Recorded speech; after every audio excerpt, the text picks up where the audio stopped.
The History Things podcast is brought to you by TR Historical, your one-stop shop for all your historical fan gear needs. Visit trhistorical.com and use the promo code HISTORYTHINGS to receive 10% off your next purchase.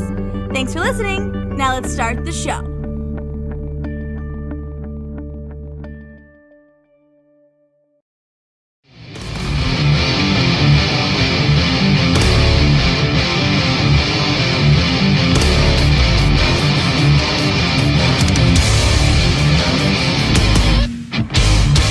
Are you ready?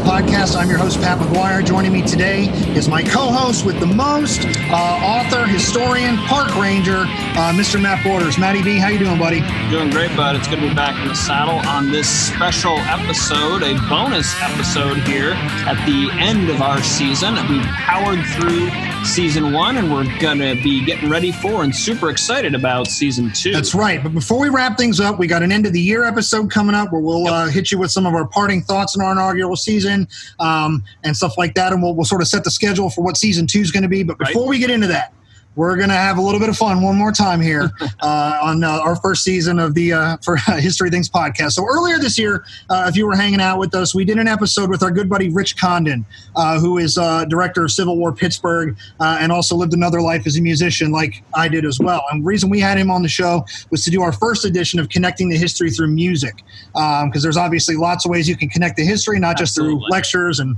battlefield tours and things like that. And so with all the really cool ways that rock and roll has touched on the subject of history, we decided to bring Rich on, and we had a good rock and roll conversation. We did. Well, we're back today to put a little bit of twang on that conversation. We're going to head down to Nashville, and we're going to talk a little bit about the hidden history of Music Row. And help us do that, we have the country music and Americana duo, Granville Automatic. They are the authors of the new book, Hidden History of Music Row. They have put out 3 albums and 1 new EP under the title Granville Automatic. And joining us is Elizabeth Elkins and Vanessa Olivarez. Ladies, welcome to the show. How you doing? Thank you. We're great. So a lot of things bring us to this conversation, right? Matt and I are history nerds. Apparently you guys are also a little bit of history nerds. We all exist around the soul that is music.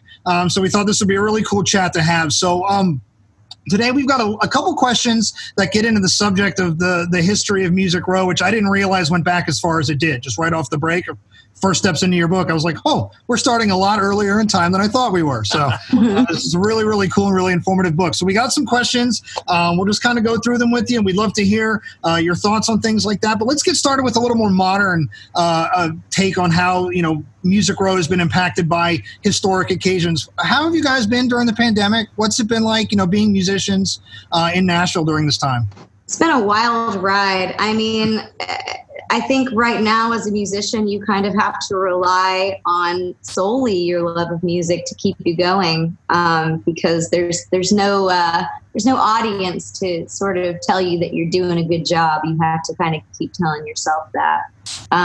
It's been a struggle, but I'm hopeful that it will return soon. Me too. Yeah, it's been pretty weird. We came right off the road the last week of February. We were out in Texas playing with the Steel Drivers, probably some of our favorite shows we'd ever had. Felt like so much momentum, playing the new material. And then, of course, a week later, Nashville shut down. So it's been strange. We were fortunate we had finished the book last year and the recording of the new album last year. So we had these things coming out this year, which I think we're very fortunate.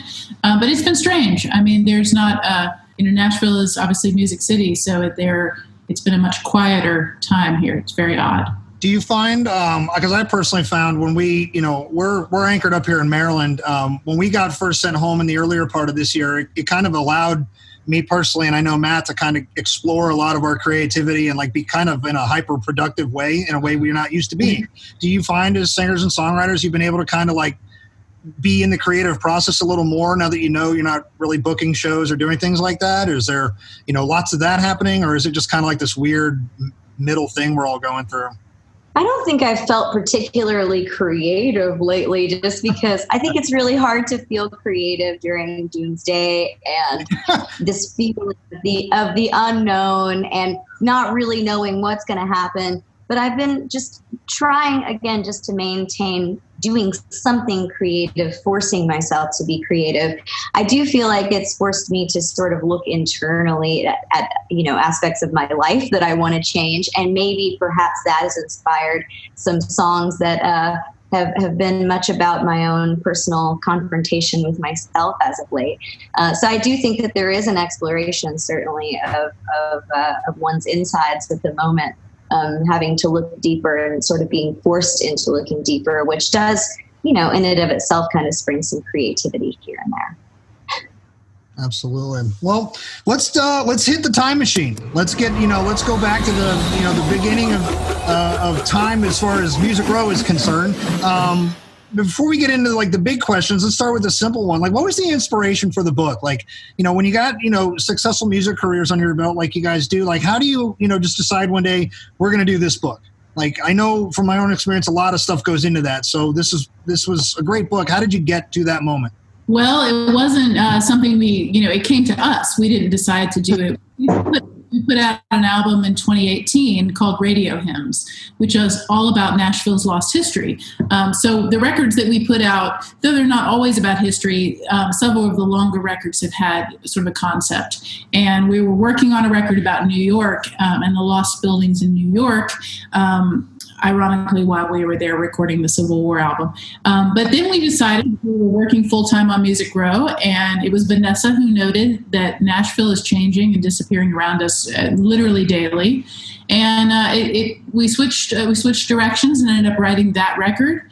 And that record came out fall of 2018, and it got some really good press. And a book editor at the History Press saw an article about it, reached out to one of their writers in the Nashville area named Brian Allison and said, what do you think about collaborating with these two songwriters on a history of Music Row?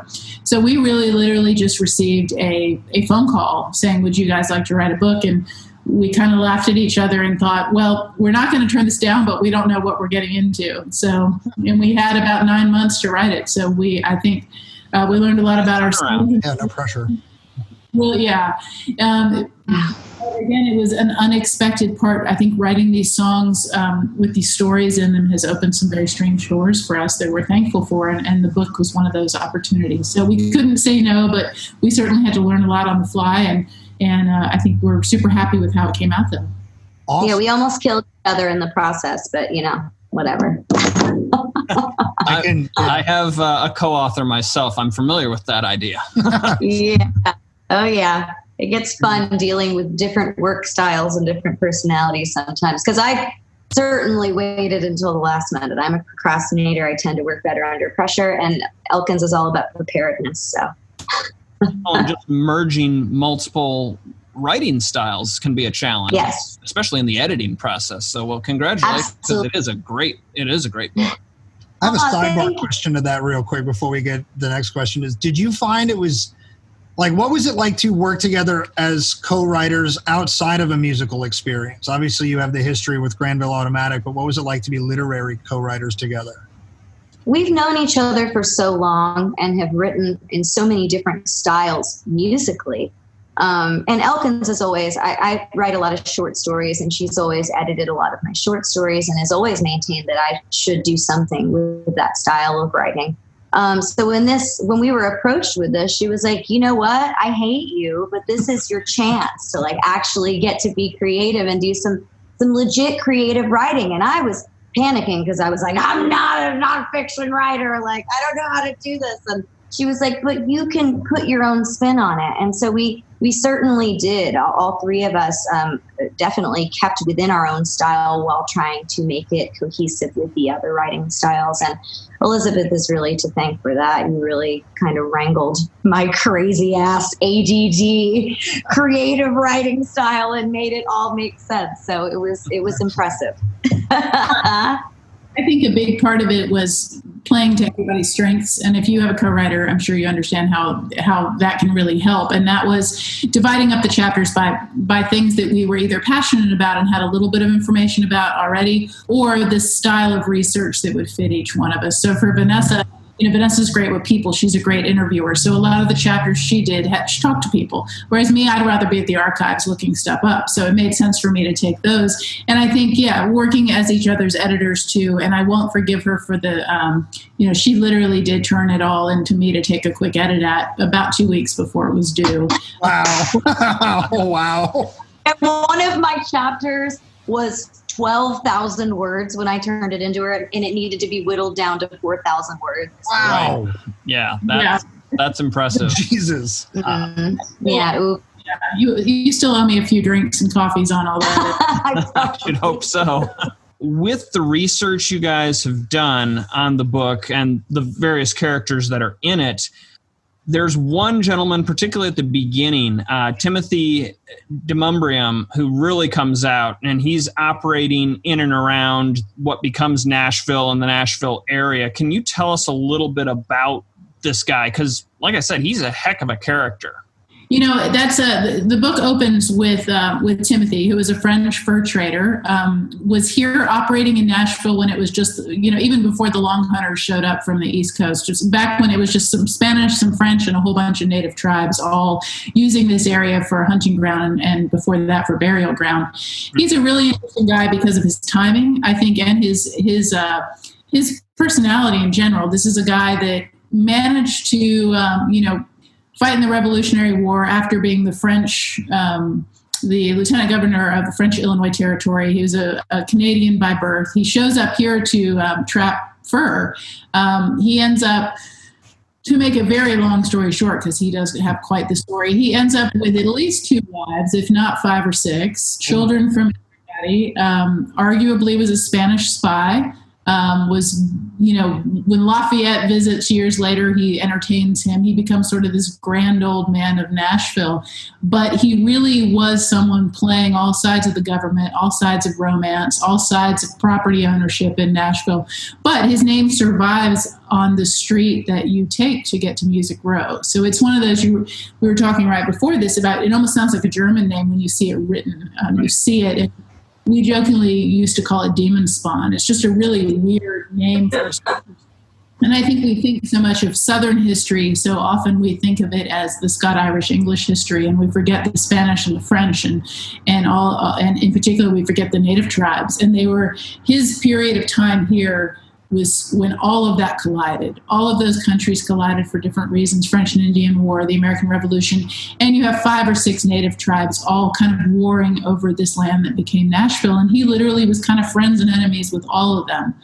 So he does have quite a story to tell. There's not a lot of historic record on him, so we have to make some guesses on his reasons for doing things. But yeah, he survives on there's a street name, and Dembriam Hill is the big party area right by Music Row. So his name sticks around. And he also may have lived in a cave for a while, which I think adds to the romance. Yeah, we read that. Like Jack Henson, he lived in a cave too. He hung around that area for a while.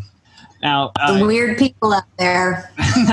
Well, it was an interesting little tie-in with the end of his life, getting to meet Lafayette, because Lafayette came right through Frederick, Maryland, on his tour of the United States. So it's kind of neat that we're talking from that area, and he got all the way out to your guys' area as well. I also love the concept that Lafayette went on a "Hey, look at me, love me" tour. I basically gave you your nation.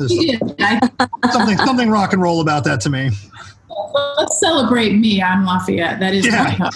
Yeah. Well, I was glad that you brought up Dembriam Street, because that actually plays into my next question. It was almost renamed Music Row at one point, but history of the street starts long before the music industry arrived.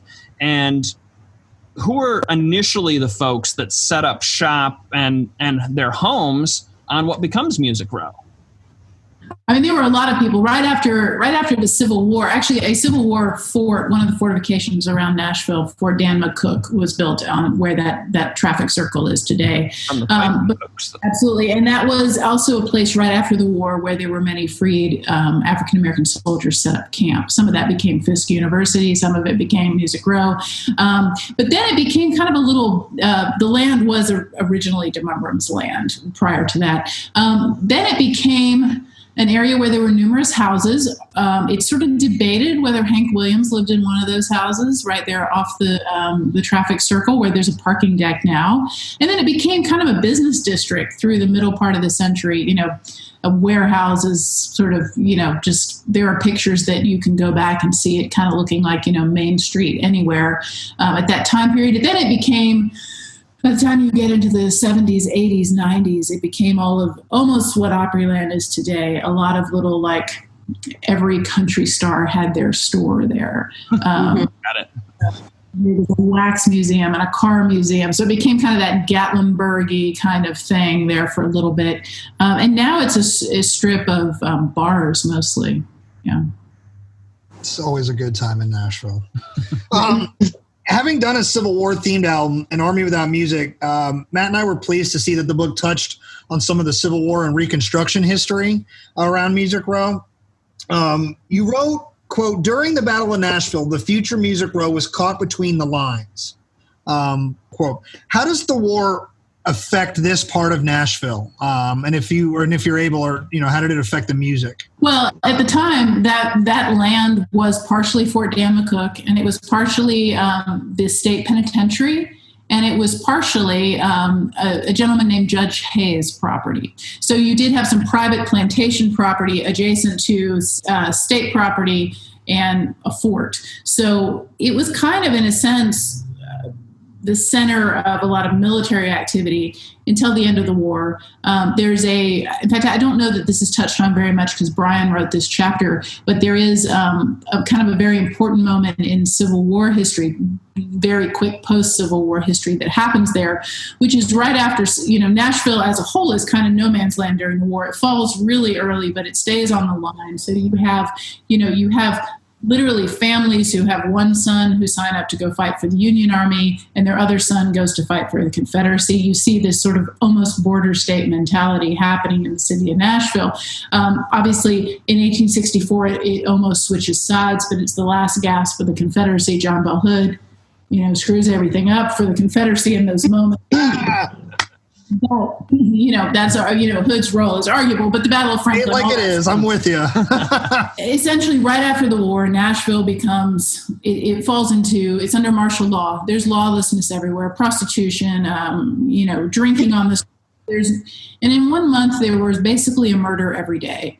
And this all comes to a head with a murder on one of the pikes headed out of town that leads to a group of half Confederate veterans, half Union veterans between the ages of 17 and 24 being hanged publicly right on where Music Row is today. 30,000 people gather around to see this hanging. It's the back of Judge Hayes' property and the corner of the prison and the fort property. And, it's where that happened is the story behind our song Black Avenue Gallows, which is on BMG, behind the BMG parking, or the old BMG Ryder building parking lot. And it's also right adjacent to RCA Studio A and B. And it was a terrible hanging. One guy didn't die for 20 or 30 minutes. But it sort of was the moment Nashville went from being this, things were just wild and crazy after the Civil War to let's get back to having some sort of civility in town. Obviously, there were other hangings that happened, that were not related to a military tribunal. But yeah, it was. That all of that land was just kind of a military / fort / prison, and then butted up to a couple, the Rokeby Plantation, and then of course soon Adelicia Ackland and Isaac Franklin's place that that's a whole nother discussion that became Belmont University, originally all money from the most notorious slave trader in American history, Isaac Franklin. So very complicated Belmont University storyline. So. Well, speaking of universities, following the Civil War, Fisk University, a historically black university, was organized in 1866. It was named after and supported by Major General Clinton Fisk. This institution in many ways began the musical tradition on Music Row. Can you tell us about the Fisk Jubilee, the singers, and their impact sort of on the history? Absolutely. And Fisk is not located on Music Row. It's probably about a mile north of it as the crow flies, but it was all tied into, of course, that same land from General Fisk after the war. So yeah, the Fisk Jubilee singers were really probably the original musical group from Nashville. They were like a hot ticket in town. Yeah? That's what it appears to be, yeah. I'm down. Traveled all around the world, performed for Queen Victoria. Right. Really are a very, probably the longest lasting musical tradition that the city has today, I would say. They're in the movie Nashville. If you've seen the 70s film Nashville, that's quite a film if you haven't seen it. It is probably the wildest, Vanessa, I keep telling you to see this. I know. I need to see it. Wildest, like it's Robert Altman, and it's just insane. It's like 1975 probably. You described the film as insane. I love insane films, so I'm in. The film is, it's literally the writer visited Nashville for 3 days, and she just went to clubs and political rallies and wrote down stuff she heard, and it's unbelievable. That's great. Up until the mid-20th century, music production was really focused around New York and Los Angeles. You guys touched on that quite a bit in the book. Could you tell us how the focus begins to shift from those two major cities to places like Detroit for Motown, or more specifically to Nashville for what becomes, as you said, Music City, USA? Sure, and that has a couple different massive factors. I mean, I think that the recent Nashville Ken Burns documentary on country music, he touches on all these things that converged that made Nashville the center. For me, I think the tipping point in seeing Nashville on an international scale in a way that's comparable to New York or Los Angeles is honestly the moment Bob Dylan is convinced to come down here to chase that Nashville sound, and in doing so, and his producer inspires Leonard Cohen to do the same thing. And then Neil Young shows up with a batch of songs. Hey, I just happen to have these, and they become Harvest, recorded in a little house on Music Row. So I think those three people who were so instrumental in the New York scene and the Los Angeles scene, coming to Nashville, seeing what's happening here, seeing the level of musicianship in the studios. To me, that's the tipping point to where the world starts going, oh, wait, what's happening in Nashville? Things were happening here before. They were more in the, country and Western and WSM and the Opry, a smaller scale to how the world saw Nashville. But to me, those three in the 60s are the tipping point. Well, and a lot was happening in the soul genre over on Jefferson Street as well, which unfortunately was just completely lost when they put the interstate through. So I read that in the book. They blitzed this whole street for the interstate. And it didn't touch on it too much in the book, but it seemed to imply it. Was that because it was more of an African-American neighborhood and they could get away with it, or was there something else happening there? People have speculated a lot of different things. I think people believe they just didn't care about that area, so they just put the interstate right through it. Unfortunately, tore down a lot of the good deal of the clubs, most of the clubs in that area, which people like Aretha Franklin and B.B. King and I mean, so many people got their start. Ray Charles. I mean, and I think had they hadn't put the interstate through, we would have had a huge soul and blues scene here. That we unfortunately don't have now. Yeah. There's a lot that hasn't really been, I think there are people looking into that, what happened when they put the interstate through two sections of Jefferson Street. Originally, the interstate was supposed to go right by Vanderbilt University and actually very, very close, if not to on top of Music Row. So I think there is an element of, which music scene are we going to devastate? But, the cool thing about Jefferson Street, and we don't talk about it very much in the book because it's not Music Row. It's not Music Row, and that was technically our theme. So right, it's important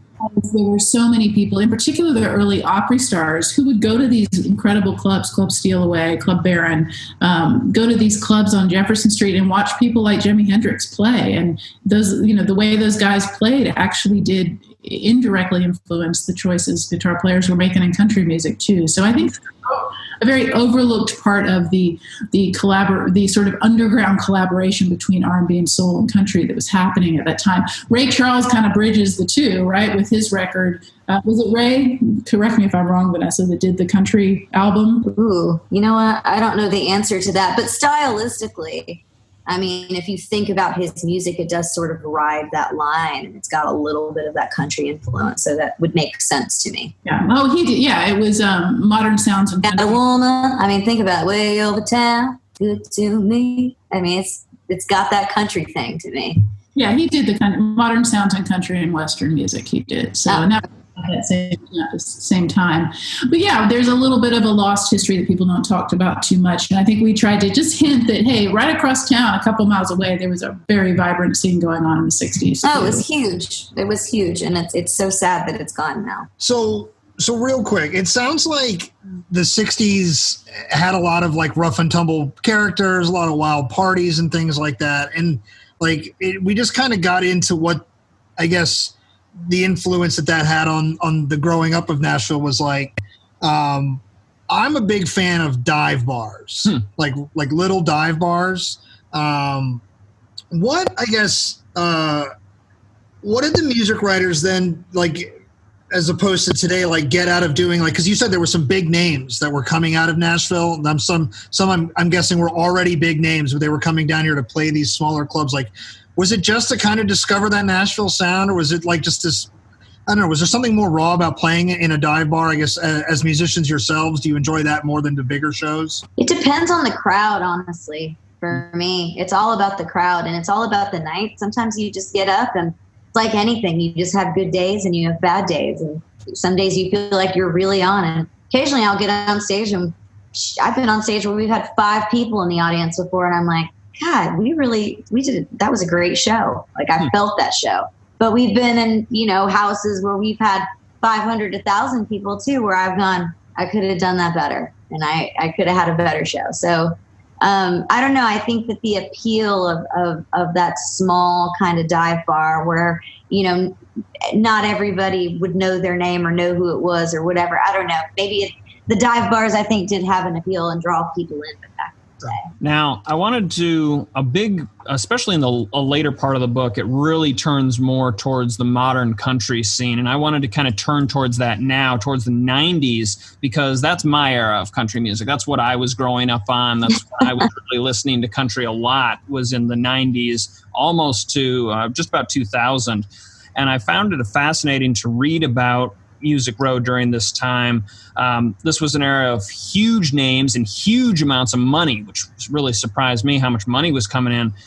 But the industry was still utilizing many of the recording studios that it had had for years. This was, obviously it worked, but for the writers, performers, and like yourselves, what made this decade particularly special for Music Row and the country music scene as a whole? Yeah, for me, I'm a rock and roller. You guys know that. That's what I come from. And I think, ironically, I was listening to a lot of punk rock in the 90s. And I certainly was aware of the Shania Twains and the Garth Brooks and the Billy Ray Cyrus and those big, big things. And that's what was so important. I think you have someone like Garth Brooks, who is a consummate fan of the rock band Kiss, and he's the first person that brings in these huge, epic, stadium-sized shows and presentation for country. So I think 90s is the moment that partially thanks to Mutt Lange and rock and roll production, Shania Twain explodes. Everything becomes big pop rock, but yet still country. And I think it's the moment those two genres kind of come together, and the money becomes massive. I mean, you talk to people who had hits, or even just a songwriter with an album cut on one of those, you're talking about millions and millions of dollars. It's the moment Music Row really shifts. And I think, Vanessa, you may be more of a knowledgeable about some of the 90s country acts than I am, maybe, but 90s that's when I listened to mostly country music, is in the 90s. And I mean, I feel like it was really an experimental period. It was where a lot of people started to experiment with more pop sounds, writing to tracks, kind of digging in a little bit more into the mainstream and figuring out what can we do to cross over. If you think about it, Faith Hill had huge crossover songs during the 90s. I mean, Shania Twain had huge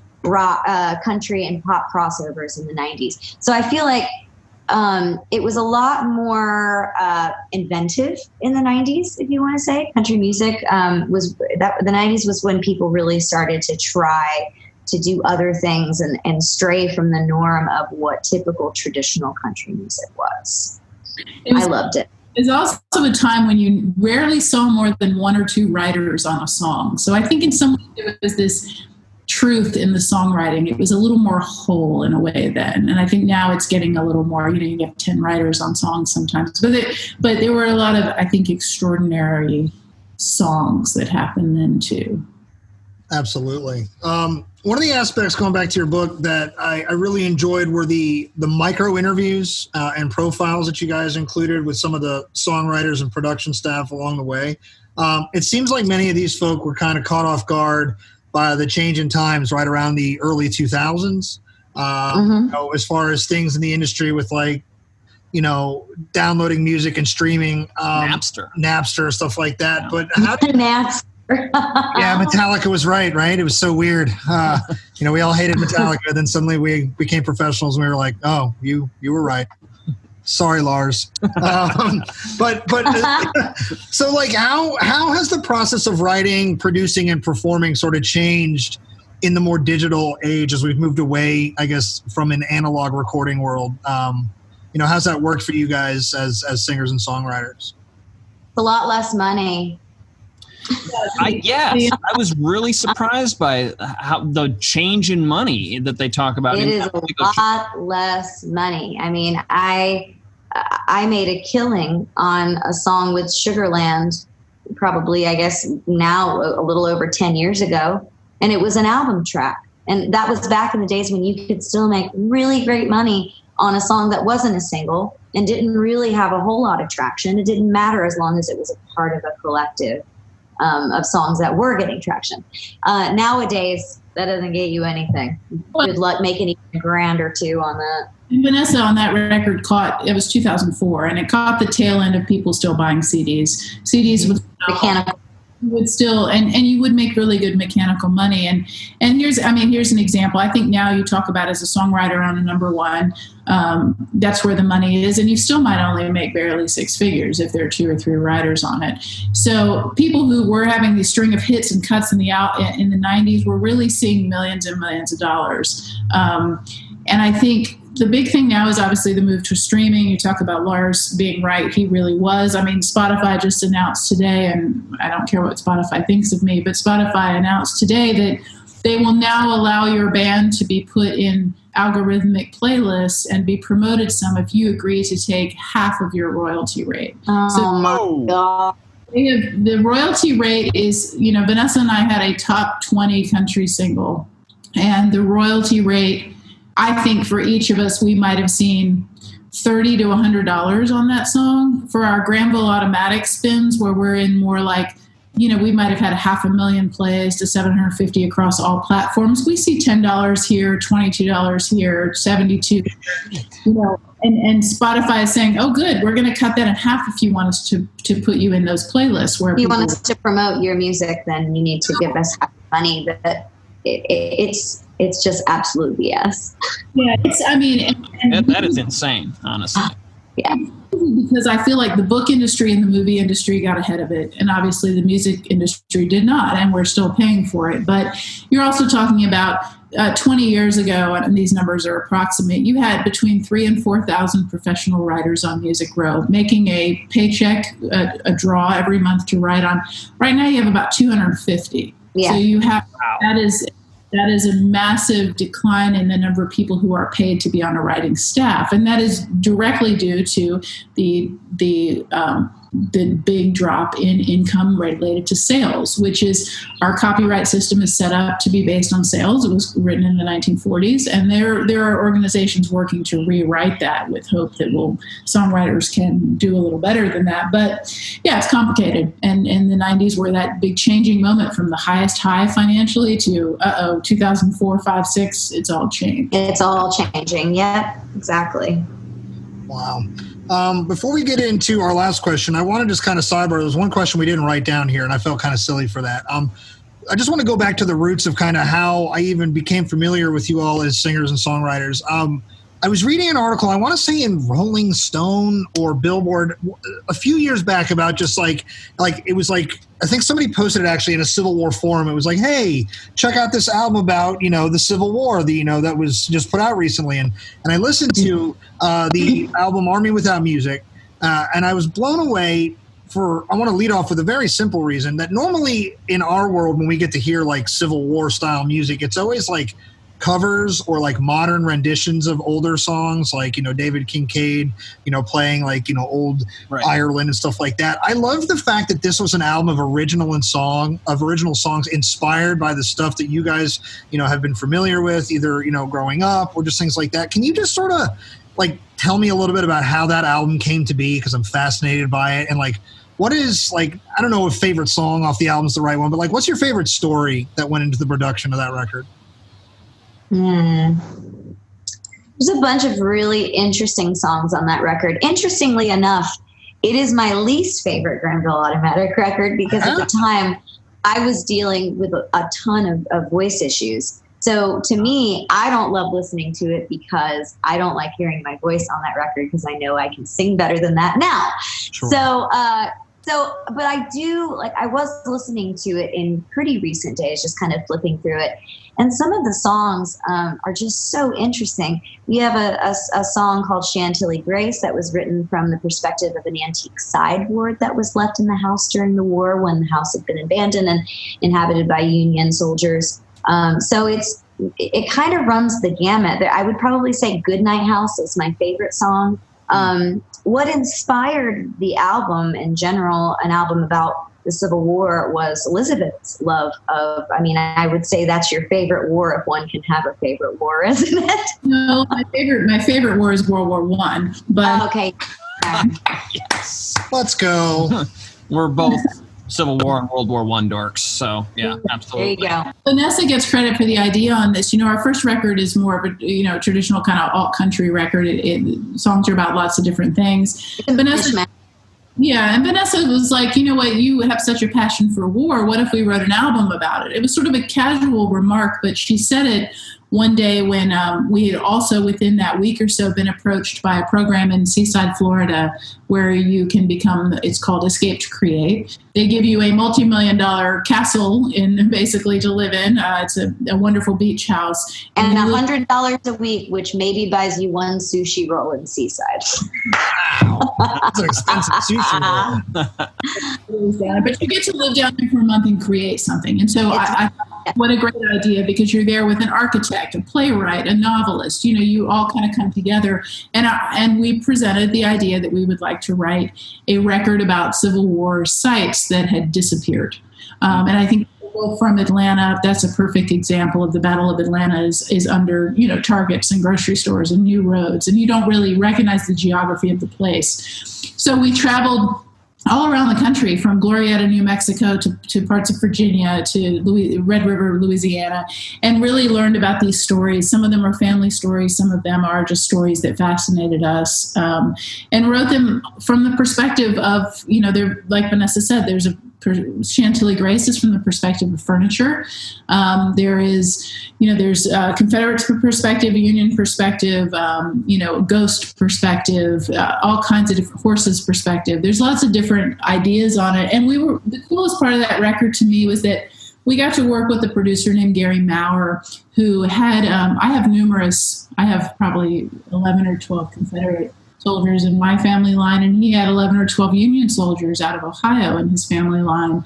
And he had long been fascinated with the war, and he got together with us, and we made the record in Brooklyn. And we had so many great discussions about perspective and about the war. And I think what he brought into that album and the way we were able to present it was kind of, even though it was a tough time on Vanessa, I think it was cool to go, let's go make this record in Brooklyn with a producer who's equally fascinated by these stories and what will happen. But my favorite is, sometimes it's Lanterns at Horseshoe Ridge. I like how that one came out. Absolutely my favorite off the record.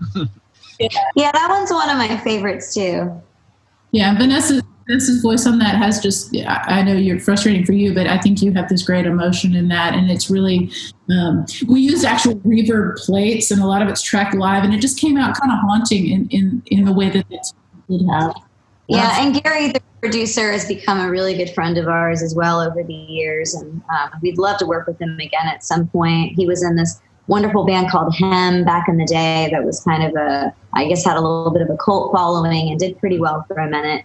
And I was a huge fan of that band. So reaching out to him was more of just like a whim, because I loved his style of music. I loved everything he's produced. He's worked with Fountains of Wayne.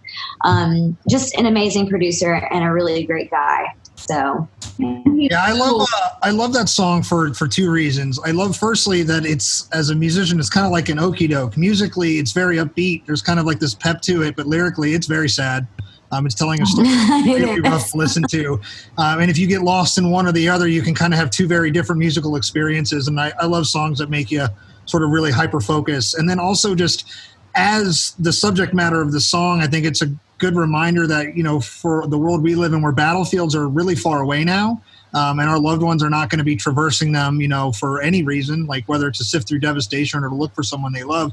It's a good reminder that once upon a time, not too long ago, that we were fighting battles right here, and we were able to walk, amongst our own homesteads and look for our wounded loved ones and things like that. And it's really raw. And the first time you hear the lyrics that he's never coming home, it just kind of, like, the first time I heard it, I was like, Jesus, like, it hit me. So I really loved it. If you drive Interstate 24 through Chattanooga, you're actually going over Horseshoe Ridge. So I always think of, sometimes when I'm driving that way, I'll pull up that song and remind myself of what happened there, 150, 60 years ago. So now you're just driving over it in 2 seconds. So I was glad that in the sidebar conversation about An Army Without Music, you guys talked about preservation, or at least how much we're losing when it comes to preservation of these landscapes. Yeah. Because really throughout the book, if we go back to Hidden History of Music Row, you profile a number of historic structures on Music Row, many of them no longer standing, victims of neglect or the march of progress, and I kind of put that in quotes. Could you please tell us what is being done today to preserve the musical legacy and the physical reminders of this legacy on and around Music Row? Well, that's a big $1 million question, and I say $1 million for a reason, because it is some of the most valuable real estate in Nashville. It's right by downtown. You also have a music industry that, at a time, these little houses were perfect for the size of the music industry. The 90s happened. Suddenly, New York and LA need offices in Nashville for these big stars. And we start outgrowing this space. It's a complicated history prior to that, because you do have a German immigrant history. You have a sort of a streetcar suburb for years there, and you go back into having Civil War history and beyond. What is being done right now? I think it's safe to say the city of Nashville is doing nothing. It is the only city in the United States that has specific zoning exemptions, where a developer can buy land that is zoned residential. They have 30 days to change that zoning to whatever they feel is appropriate, and the city generally does allow that. So we start talking zoning, and you can see Vanessa immediately turns her screen off. But rage! Yeah. Essentially, the city of Nashville has not done anything to preserve Music Row, and the industry itself. It is arguable do these places need to be saved, or do we need to move forward with the progress as the music industry grows? Are those tiny studios big enough? Are they modern enough? It is complicated. I think there are parts of Music Row that still have height restrictions and feel like they did in the 40s and 50s and 60s. There is a lot now, I think, and you'll see this in the book, where there's now a giant Virgin hotel that welcomes you to 17th Avenue. It used to be a beautiful old home called the Pilcher House. It's very complicated. I think Nashville is a city that has, prior to the pandemic, seen a massive amount of explosive growth, huge money in hotels and tourism, and where Music Row will end up with that history, I don't know. The music industry just might find another neighborhood to do the same thing, in a cheaper neighborhood. And it's challenging because we were just talking about the money that songwriters and musicians make, and can you afford to live in these new condos? And nobody can afford to live anymore here, and it really sucks because we're pushing all of our musicians out slowly but surely. And soon enough, there's going to be a new music city. I feel like a lot of people I know are moving to Memphis and Chattanooga. So perhaps there will be a new music city eventually, and I believe there will be if the growth continues to push musicians out who can't afford it. Until they come to Beale Street, that is. Yeah. Well, you look at cities like Tulsa, Grand Rapids, Michigan, Omaha, places that are a little bit more affordable. And Vanessa, you nailed it by saying many people are moving to Memphis and moving to Chattanooga. Because when the neighborhood that I moved into in Nashville 7 or 8 years ago, you rented a house for $1,000. Those houses are renting for $2,800. Not no mo. No, we're going through a similar thing up here. We're on the, like I said, we're sort of out in Frederick and Carroll County, Maryland now, but like we were closer to DC once upon a time, and like every year you find yourself sort of thinking about moving further and further away, and it's just because the progress. The whole time we were having this conversation for the last couple minutes, I was thinking about that Lynyrd Skynyrd song, All I Could Do Is Write About It, where he's literally just singing about the progress that's coming in. And it sort of made me think that, the growth of Nashville, it hasn't even just been music related, like all this other industry, like the NHL's established a franchise there, and I'm a huge hockey fan. So that was an interesting move for me, but it's working, having been down there. My company, I swing a hammer for a living. I work in construction. We opened a territory in Nashville in the last year. So there's just a lot of growth that's bringing a lot of stuff that's and people that are obviously, like you said, going to drive the musicians out, which sucks. And you have Amazon, Microsoft, Facebook, all of these coming to town. You have a big healthcare industry, but it does make it difficult for the creative class, which, arguably those are also the restaurant industry right now and service industry. So it is a double whammy. And obviously we had a huge tornado here in March as well. So yeah, you sure did. Tricky year for Nashville's economy for the musicians, for sure. All right. Well, we appreciate you guys stopping by to hang out with us today. Matt and I are huge fans of the book, obviously, Hidden History of Music Row. I'm personally a huge fan of all the music, all the projects you guys put out there. The Swear, Boys Club for Girls, Granville Automatic, huge fan. I love what you guys are doing. Keep at it. Thank you. Persevere through whatever this is, because I look forward to finally coming down and seeing you guys live. And if you ever make it up to anywhere remotely close to the DC area, I'll be sure to get in live. Just a quick social media plug. Where can people find you guys? Follow along with your music, follow along with your history. Yeah, www.granvilleautomatic.com will lead you to where you can buy the book and the album, as well as all of our social media accounts. So, we'd love to have people join us. And hopefully we'll be, as soon as we can tour again, we will be up and down the East Coast.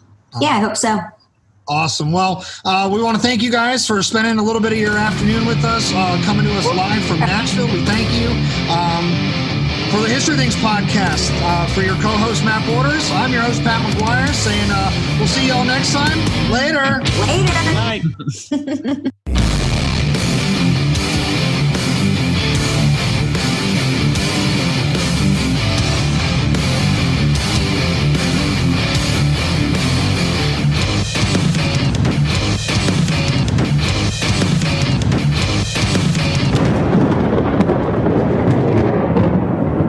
You've been listening to the History Things podcast. all the latest news and exclusives. Make sure to also follow Pat and Matt on their social medias at History Things with Pat and at Matt Borders Books. Have a question, comment, or compliment for the show?